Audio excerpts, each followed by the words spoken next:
Well, welcome to the Count and Scuffles show, our first live show for 2025.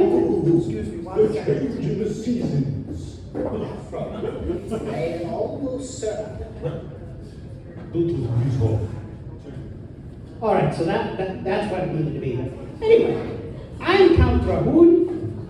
What? Scufflemöss Treeman. And welcome to our first live show of 2025. We're happy to be back here at Cedar Glade Brews. We are, of course, joined by our fearless leader, the owner of said establishment, Mr. Drahoon. So, we had some interesting feedback when we were here back in October. Everybody sort of came up to me at different times privately and said something to the effect of, "Hey, Count, for the love of God, please don't make us watch Beast of Yucca Flats ever again." That was a bad thing. Yes, but I love it. For all the wrong reasons. But we sort of got to thinking, we want to try something a little bit different. So this evening, we're actually doing sort of an experimental format. Instead of watching one movie and making fun of it, we're going to watch several different clips from about 10 different movies. And the one thing that they all have in common is that they have really odd or terrible fight scenes. So, to sort of set the stage for the first movie, I'm going to embarrass my co-host for a quick second. Scufflemöss loves Christmas, don't you, my friend? Yes, but he loves it in sort of an absurd way, in a way that I cannot express with enough words in the English language, so I'm going to give you a visual demonstration. Oh boy, I can feel it. Feel what? Oh, the change in the seasons. Now, Freud, I am almost certain that winter hasn't... All I want for Christmas is... No.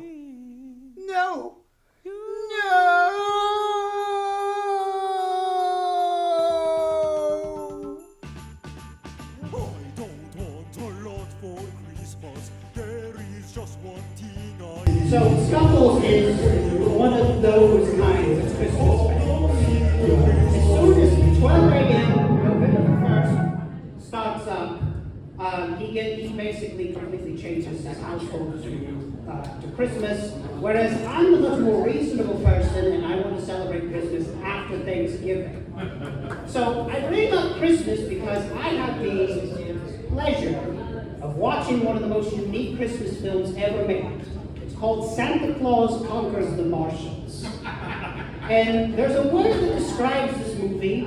You're probably not going to guess it. The word is prophetic. And the reason I say that is because this is the first time in recorded history in which the United States Space Force is mentioned. So basically what I'm implying, this may very well be the favorite Christmas movie of Donald Trump. Well, let's dive into it and see. Wow, I didn't know there was a furry in this movie.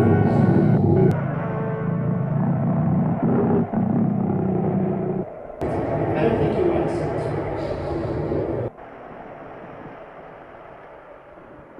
He ran away, but boy, that was a narrow escape. Why did he run away? I don't know. I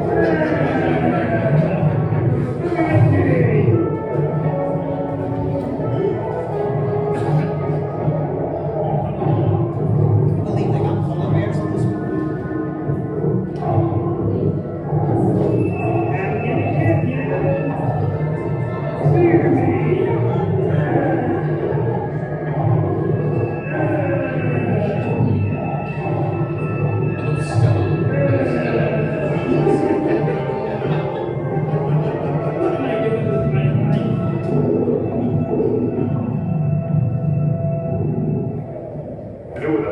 So that's my favorite part of the movie.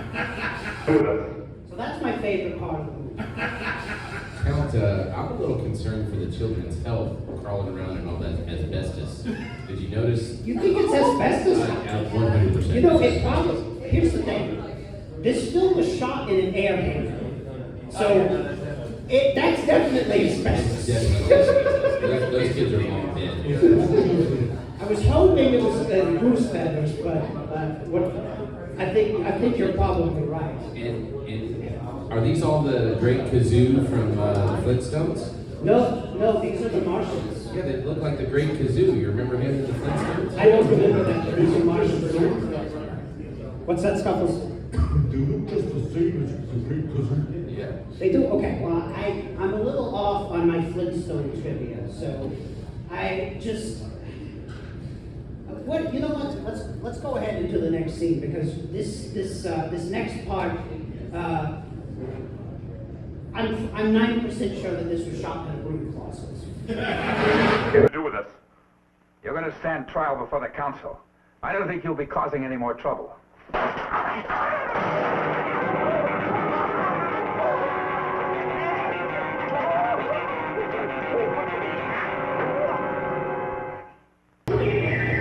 So the fight choreography is something else.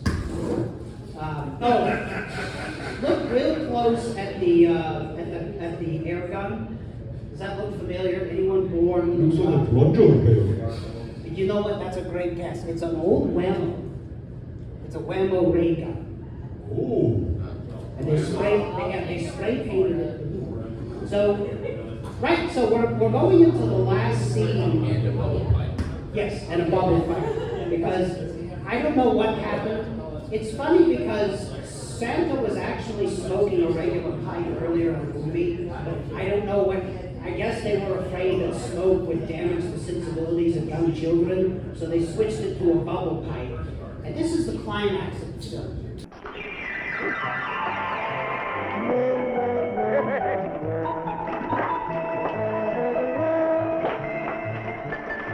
You can tell the director also all care to make this movie.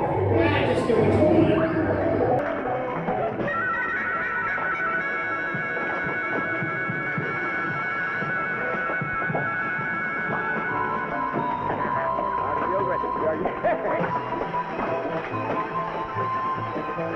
Is it exciting? Is it creepy? We don't know. Yes. It's all of it.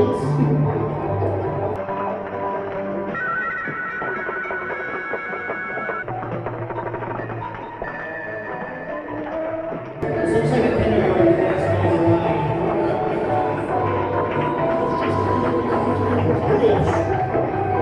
These kids, they are not certified. These Martians are not certified to take care of kids. This is a horrible act of danger.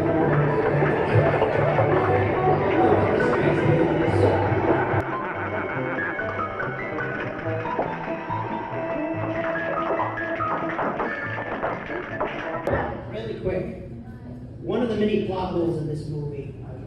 Some of the Martians thought that so you see how this Martian is very clearly not Santa Claus, but he's dressed as Santa Claus? There was like half the people in the movie thought it was actually Santa Claus. It's like the most convincing disguise ever. You! Look, you're not here. Hey, you're in there. Oh, yeah, you're right. I'm not here. I'm in there. Wait a minute. I'm gonna see who bowled us fighting in there.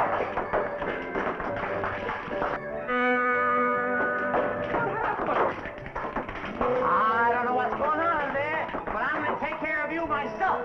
Now, just a minute. I'd like to talk to you. Oh, boy, Chief. Am I glad to see you. All right, inside, Stovall. All right, kids, you can stop now. I forgot how long this clip was. We're moving on. So this movie was released in 1964, and you know what else was really popular in 1964? What? Acid and mushrooms. Well, I was trying to keep it family friendly, but you are correct. There was lots of. We were thinking it, we just didn't say it. Yes. All right. Well, right. So for the next section, do we have any Ed Wood fans? Woo! Okay, so we have a few. I decided to pick. So to me, Ed Wood is like an understated genius because I have this weird conspiracy theory about Ed Wood. I don't actually think that he was a bad filmmaker. I think that he purposely made movies to look bad because he thought it was funny. So it's like all of his movies are his own inside joke, but nobody else got it. I think I got it. But I picked perhaps Ed Wood's most well-known movie tonight, Plan 9 from Outer Space. And the reason why, so is anyone familiar with that old joke? How does it go? It's something to do with Baptists and Methodists in a liquor store. Okay, so that one. So in real life, Plan 9 from Outer Space was actually partially funded by the Beverly Hills Baptist Church. And I'm pretty sure after the release of this movie, they didn't care who saw them go into the liquor store.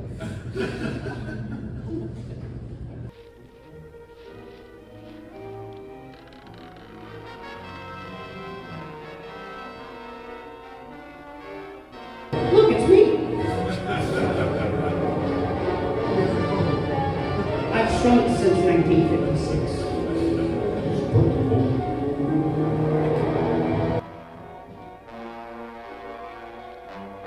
It's the beast of the upper flats.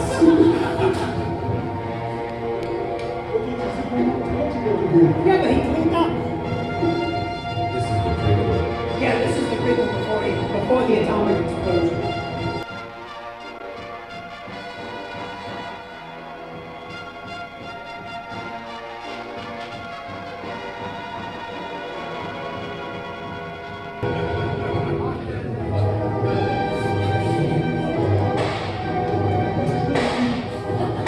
Is that a gun or is that Why did you shoot their decals? better question? Why is he shooting the cat gun? If that person saw had something to do with it, come on. Funny story. I know I promised you we wouldn't watch Beast of the Upper Flats, but one of those police officers was also in the Beast of the Upper Flats. But I don't remember which one. Poor Johnson. I may have lied. Do as I have suggested. Well, So I have to back up real quick. I want to show you something. So this handsome fellow right here is an actor by the name of Gregory Walcott. And after this, so this is the only lead role that he ever had in his entire film career. And he would go on to do a few bit parts here and there. And he was also in a cameo in the 1994 biopic Ed Wood. He was one of the backers in that scene. But I bring him up because up until 1994, Gregory Walcott never publicly acknowledged that he was in this movie. And you're about to see why. do as I have suggested. Why, a particle of sunlight can't even be seen or measured. Can you see or measure an atom? Yet you can explode one. A ray of sunlight is made up of many atoms. So what if we do develop this solenoid bomb? We'd be even a stronger nation than now. Stronger. You see? You see? Your stupid minds. Stupid! Stupid! That's all I'm taking from This is one of the most iconic scenes in cinema. I don't care what anyone says. Just that. The body language from the gentleman in the pajamas. Those are not pajamas. That's a space attire. Okay, in the space pajamas. He kind of reminded me of a dude from Big Bang Theory. He had the little body thing going on. Sheldon. Yeah, he had the Sheldon thing going on. I would rather watch this movie than have to watch Big Bang. But yes, you're correct. He does have some sort of Sheldon-esque vibes, and I love the very simplistic arithmetic of the dialogue. You can split an atom, but then you can split 10 atoms. And if you can split 10 atoms, you can blow them up. Something like that. It keeps going. They're far ahead of us.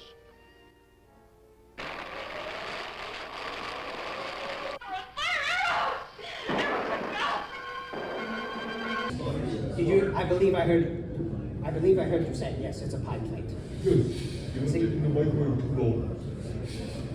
Hey, some of us have got to have our pot pie sooner or later.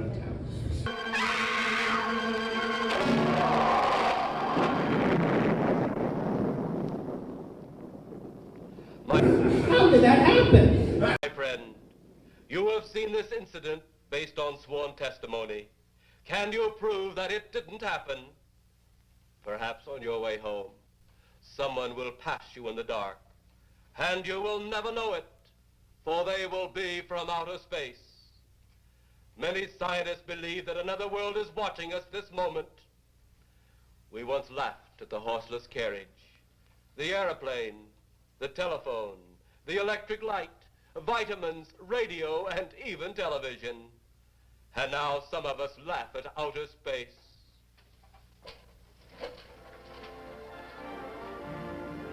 God help us in the future. I love that line. So that was Criswell. He had a stint in television. He was known as a psychic. He made a lot of really bizarre predictions that never came true, like colonizing Mars by the year 1970.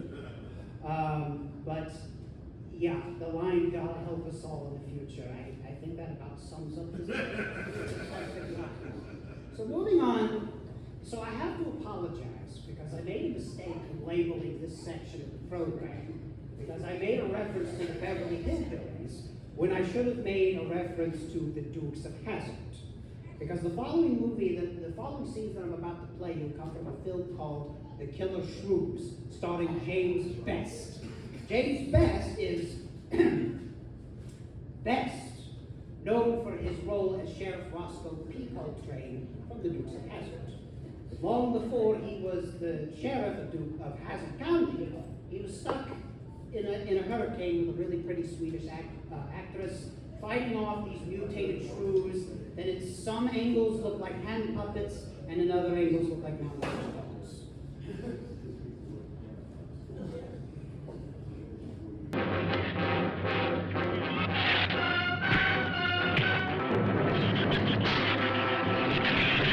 Hold the terror! Keep it up, keep it up! Get back! This is like the worst wrestling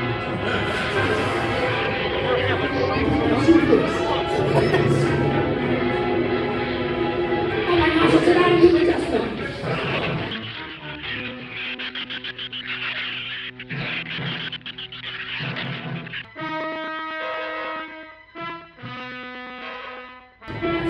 Let's read this deal. Every symptom right up to the moment of his death. Right up to the moment of his death. Jerry, turn down one of those drapes and cover it. So those shrews actually were dogs. I'm not sure.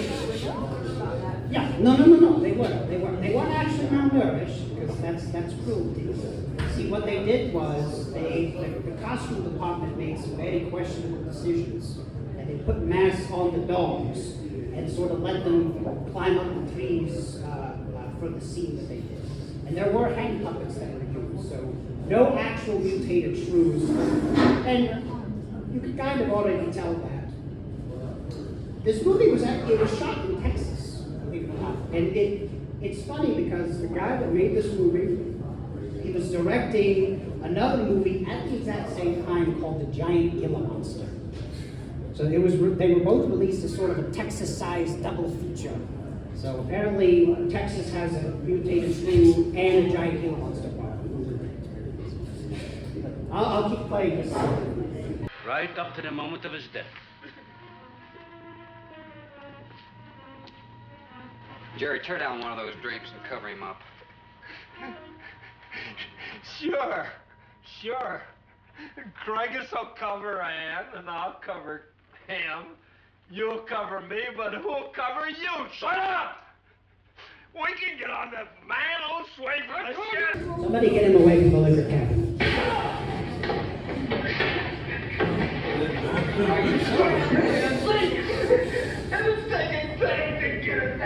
Staring in confused Swedish.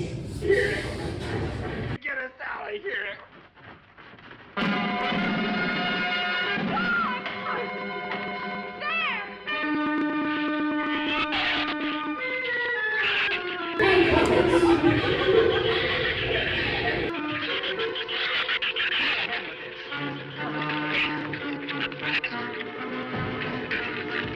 It was an IKEA sofa, so I'm not sure.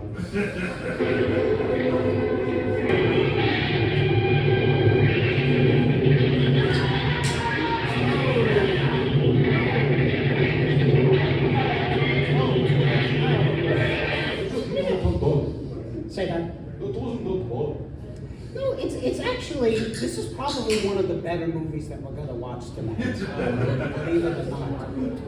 But look, it's a low budget, but they did the best they could with what they had. You know, this movie actually made a lot of money at the box office. Well, interestingly, I was just reading a little bit about the plot line on this, and there is one.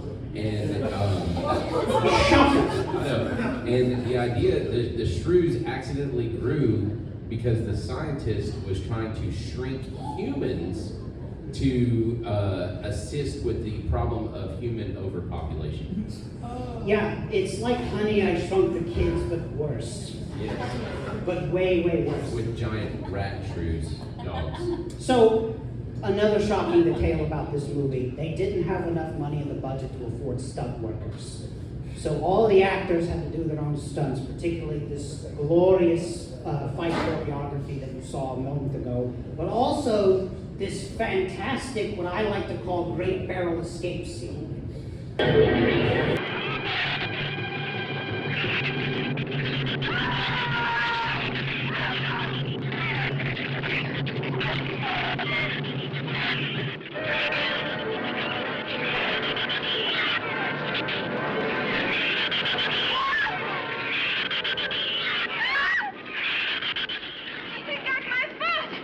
Check your foot. No, my foot is free, but he got my boot. Is there a scratch?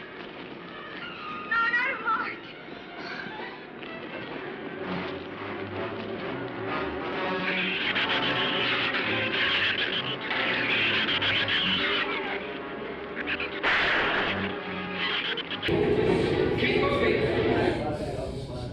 Because, did you not just see the shrew bite the chick's foot off? If he shot him first, that wouldn't have happened. Look, I understand having compassion for animals, but good lord. I was going to ask, do you think the ASPCA was consulted on this film? Oh, definitely not. Peter would have some serious objections to this movie if it was made today. Let's go! Let's go!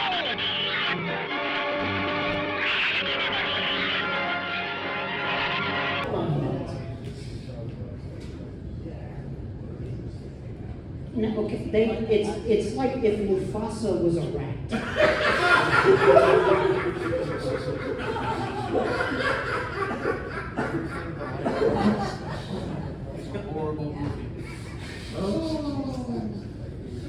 Which, based off of what I heard from the reviews, this is probably better than Mufasa. Simba. See. I don't think I'll... What?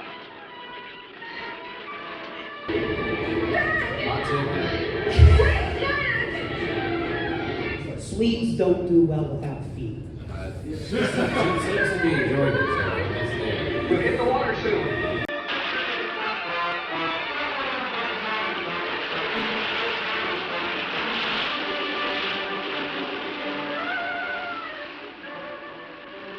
It doesn't sound like they're following us anymore.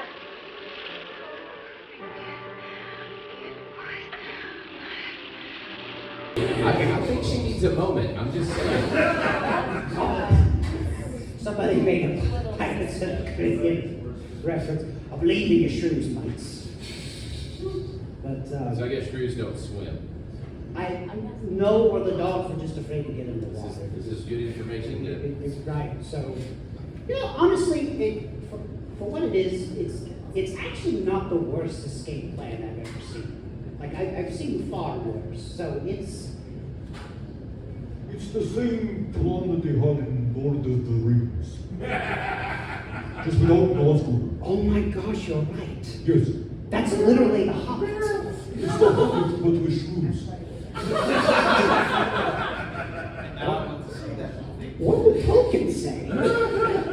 He would ask how you swim in a barrel. maybe told him, no, I'm not going there.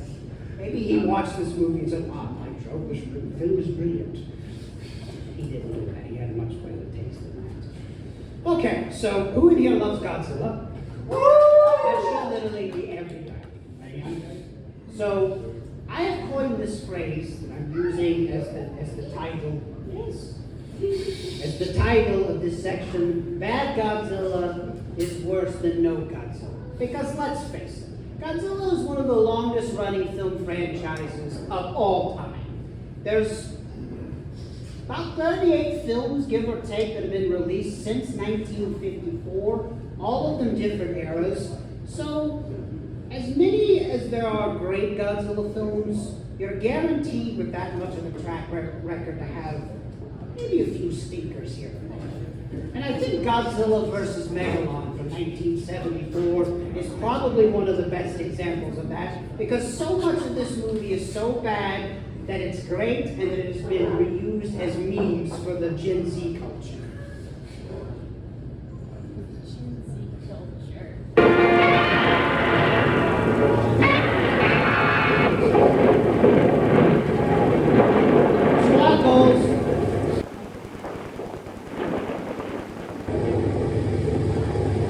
Don't you just love the crappy, grainy VHS quality of this?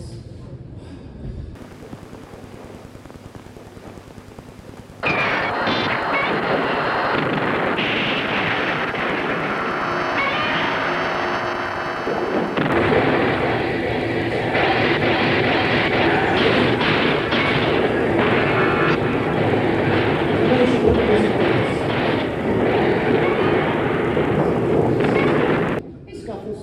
Yes. I feel like you and I are Godzilla and Jet Jaguar. Yo. Like, we have that same energy, right? We're just gonna walk up in here and fight other kaiju, like a giant beetle or a giant weird eagle thing that we just saw. Like, we could totally do that, right? We could do that. We could become kaiju. We just need the short power. Yeah. Probably need like the big, what do you call it? The things, the tall things that you walk on, pogo sticks. Stilts, yeah. Oh, that's a completely different thing. English is like my fifth language. Cut me some slack, Jack.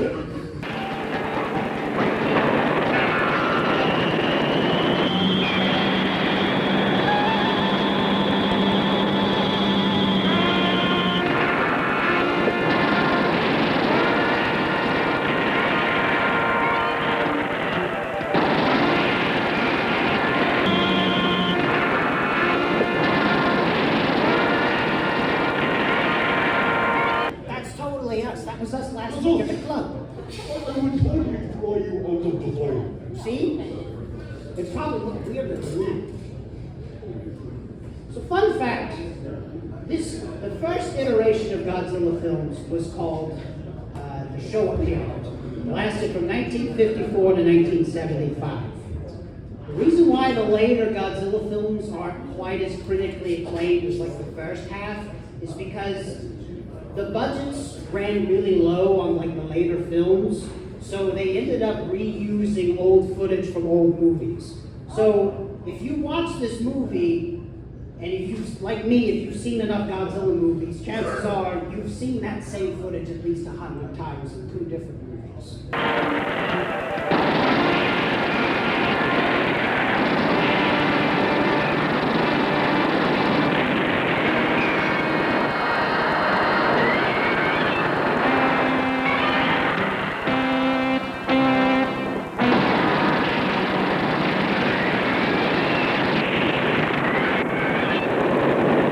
Be prepared to close all the exit points. No.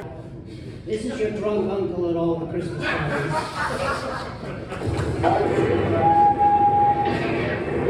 Hold on a minute. Wait. Just a quick second.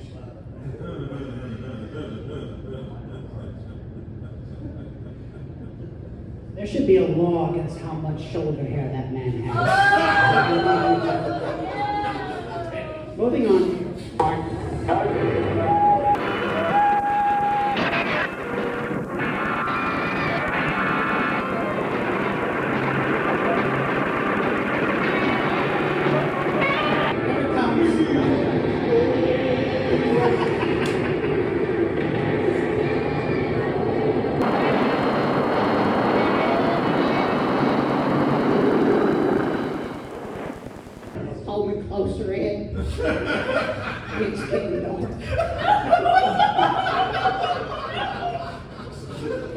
They should definitely produce a large can of raid right about now. Godzilla takes off a raid. Megalon looks right at him and says, "I'm glad it was you."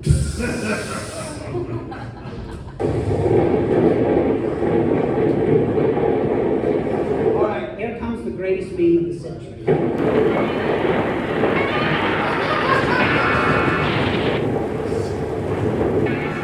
If you've never seen this, you're in for a treat.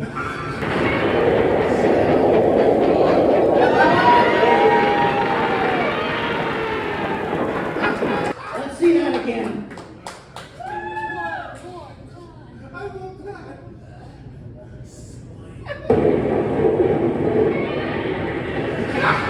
He's playing charades.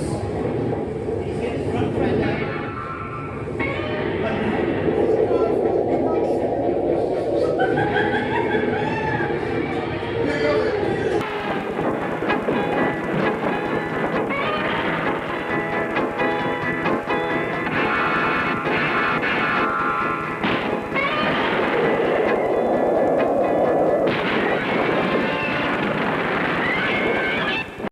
I've heard of an atomic drop kick before, but I think that's a super nuclear drop kick. I'm trying to think of a clever way to say the people's tail instead of the people's elbow. Yeah. Cause you smell. Use cooking. He could totally do the acting. I can see him today. All right, so I'm really excited about this next section. Does anyone watch Indian films? So, okay, so there's a little bit of familiarity. Well, let me tell you, I'm a fan of Indian cinema myself, but I do have to warn you, if that's something you're thinking about getting into, make sure you have the full day cleared, because an Indian film typically lasts a minimum 3 hours. So, just FYI. It's a commitment. Now, in the early days of Indian cinema, how do I say this politely? Choices were made. Very interesting choices. And I respect the hustle of Indian filmmakers, especially, independent Indian filmmakers that paved the way for Bollywood and for the other film industries within India. But I wonder how sequences like this would have been received in our country.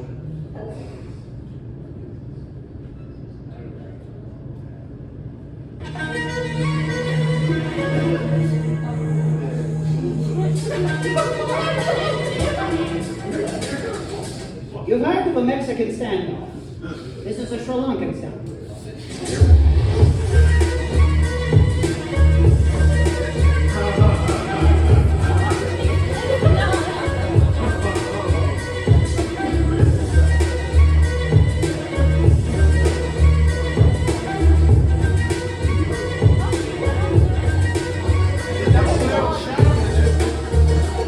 It's like a combination between Power Rangers and Rambo. And stormtroopers, because they can't get each other.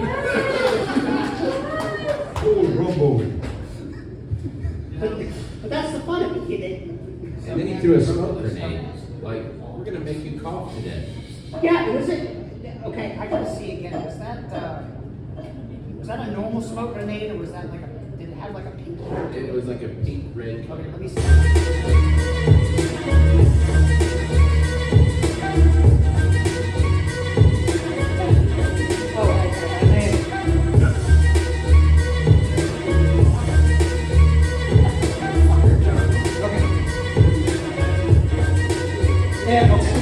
Okay, so it was like a, okay.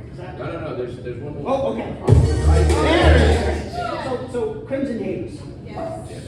So, have you ever heard the phrase, close only counts in horseshoes and hand grenades? No. It doesn't even count in their hand grenades, because they miss with a hand grenade.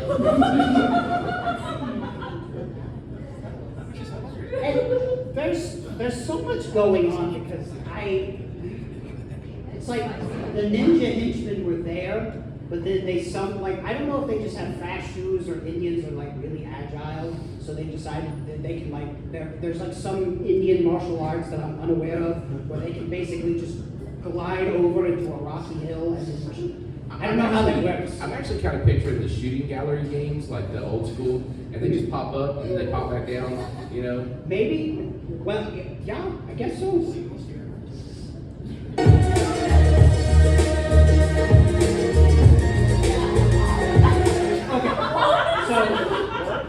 So that first clip was from a film. Oh, okay, this is a different clip. This is a different okay. clip. So yeah. So that first clip was from a movie. I'm gonna. It's called Mumbai.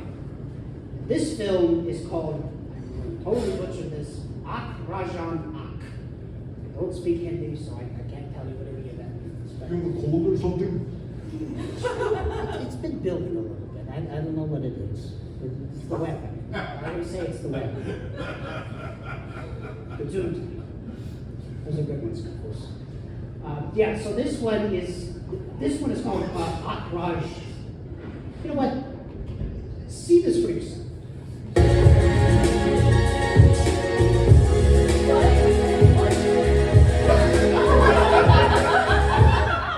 He's that good.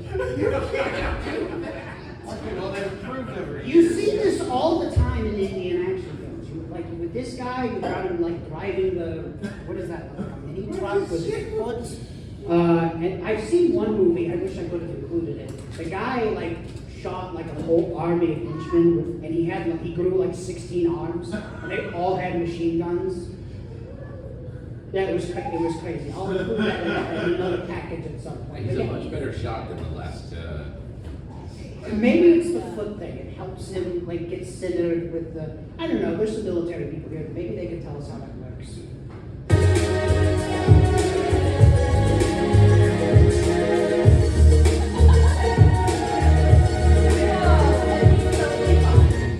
Well, of course he's fine. He's the hero. I'm not sure if those were real bricks. They kind of look like styrofoam a little bit. Paper brick, well, no, you're way too old for this, but the paper bricks that you would play with in kindergarten. Did you really say that I was too old for that? I predate you. Yeah, but you didn't play with the paper bricks in kindergarten. Well, no, you could just say that this was like way after your time. That would make sense. Did you play with paper bricks in the forest?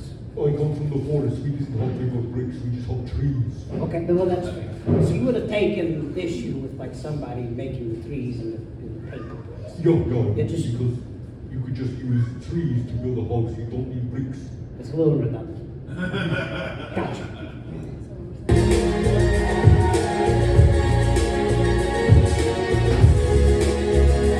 Okay. Love his technique. It was just a shooting squad. What was the movie where you had to bend the bullet? You could curve a bullet? Oh, Wanted. Yeah. Wanted. Yeah. He was curving it up. Well, the guy who made one, he stole from this movie. Yeah. So. All right, so the next film is called Biwawi. Again, I butchered that. But this is, I just want you to watch this really quick. This is the kind, I feel like if JFK had this guy as his surgeon, he might have been.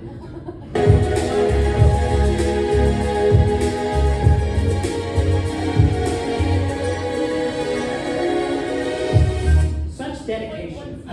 Wait a second. Don't shoot me again. Hold, please. Give it a Columbo thing. Just one more thing.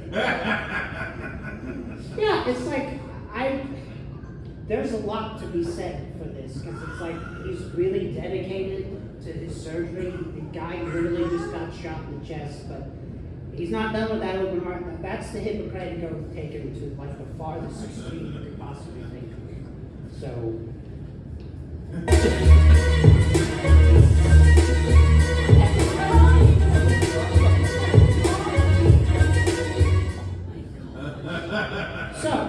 We weren't worried about any kind of cross-contamination or... No, he's got a job to do.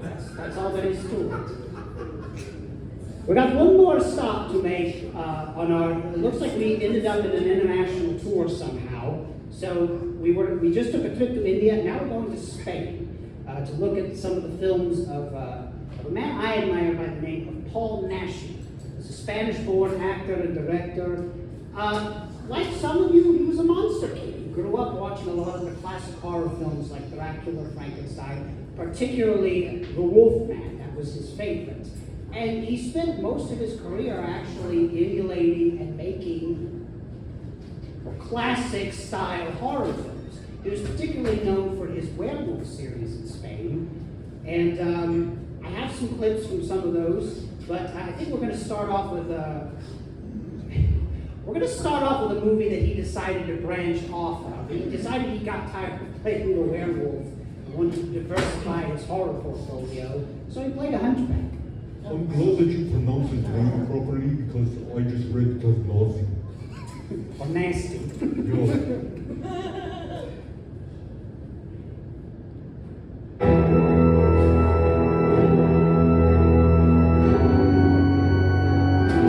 Hunchback of the Moor.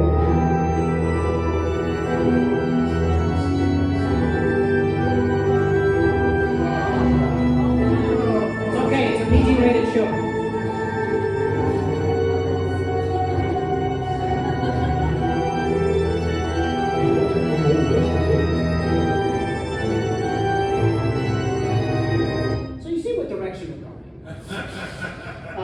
Yeah, there's like, what, 8 shots of just arms stretched out.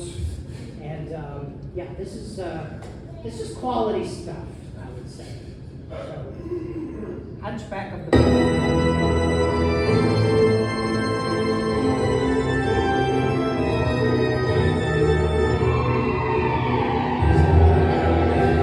Those could have been shrews. That's where the shrews came from. They came from this movie.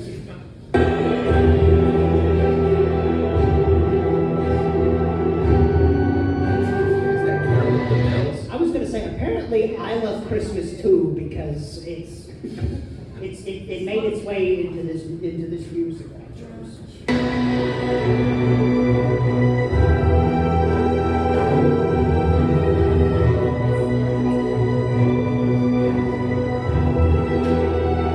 Okay, so the next portion that we're going into, look, don't get weirded out now. I haven't played the clip yet. It's a bad person. So this poor woman has been attacked in the woods of Tibet somewhere. So this is a clip. I swear this is the name of the movie. It's called The Werewolf versus the Yeti.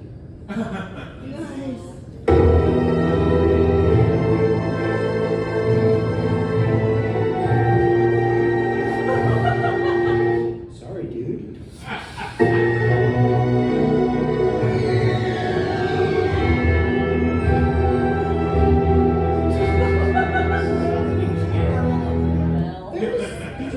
Gaping hole that got shot into that guy's stomach. You could walk through that. He kind of looks like Teen Wolf. Like he looks like the Michael J. Fox version of the werewolf. They also stole from this movie. Yeah. That's totally not true.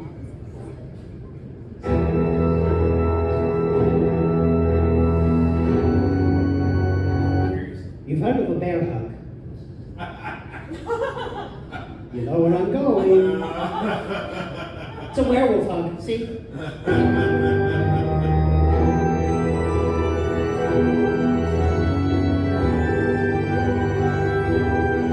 Wait, hold on a second. And he looked a little bit like Dave Grohl. That's what you get for the last Scrappy Foo Fighters album. Look at the guy's face. Whoa. I just got bit. I'm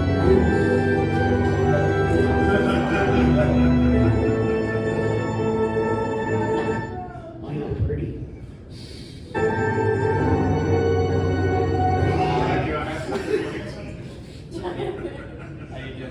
You're gonna you come around here. So Count, this is a true story. I used to work at a gas station. Yeah. And we had this guy that had so many DUIs, he had to drive his riding lawnmower to the gas station to buy his chewing tobacco. Was his name Bobby Boucher? No, but this was pre that, believe it or not. And this fella chewed Red Man chewing tobacco and kept a vegetable can in the bib of his overalls and just kind of did this number right here and let the juice go into the can in his bib. Sounds like a It's I just had a flashback. It was awesome. So Maybe they're cousins.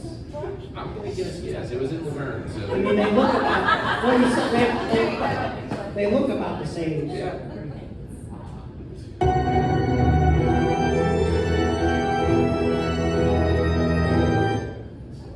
Okay, so this is a different movie. Another banger of a title. This is The Werewolf versus the Vampire Woman. So, I'll be honest with you. I've seen quite a few Paul Naschy films. I haven't seen this one. I have seen Werewolf versus the Yeti. It's something. So based off of seeing that film, I'm gonna hazard to say that this movie's probably also something.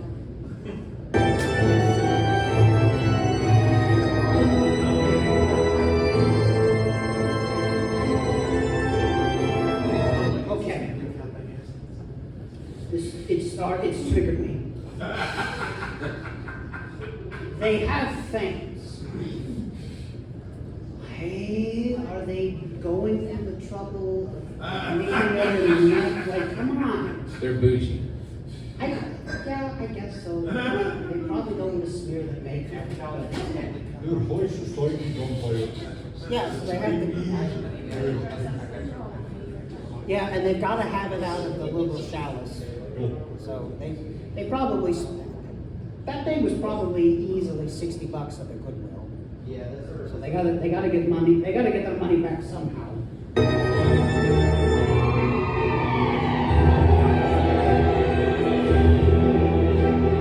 By the way, this is actual speed. I did not slow this down.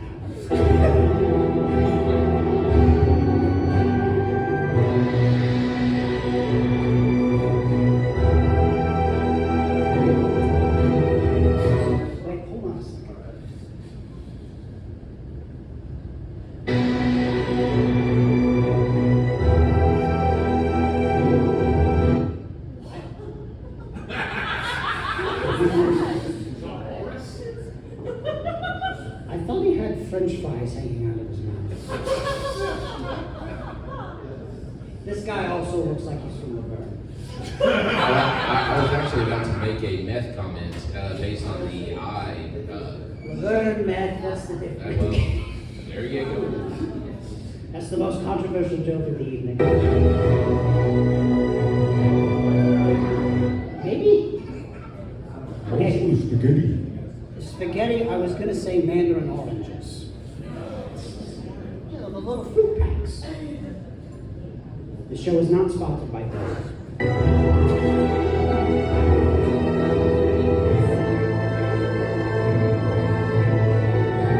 Everybody's got a paraglide sometimes.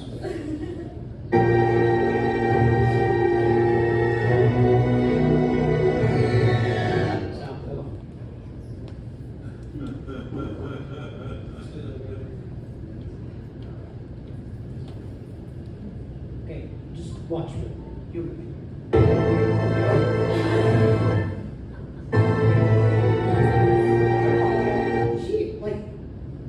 Is she about to flip into a cartwheel? Yes. Like, this movie just evolved from a horror movie into Bring It On 5, the vampire chapter.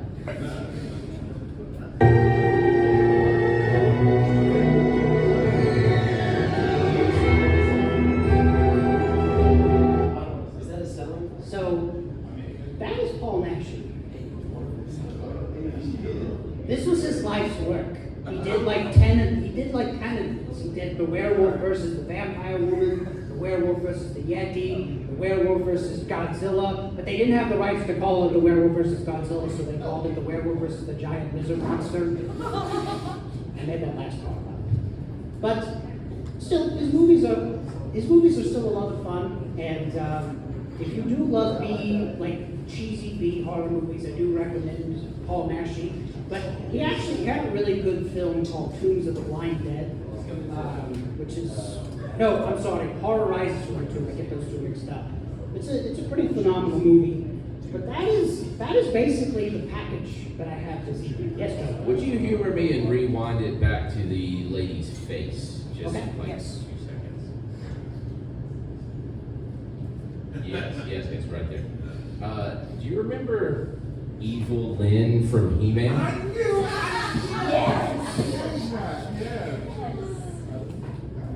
was going to say, Queen Amidala herself. Yeah, got a little Amidala going on too.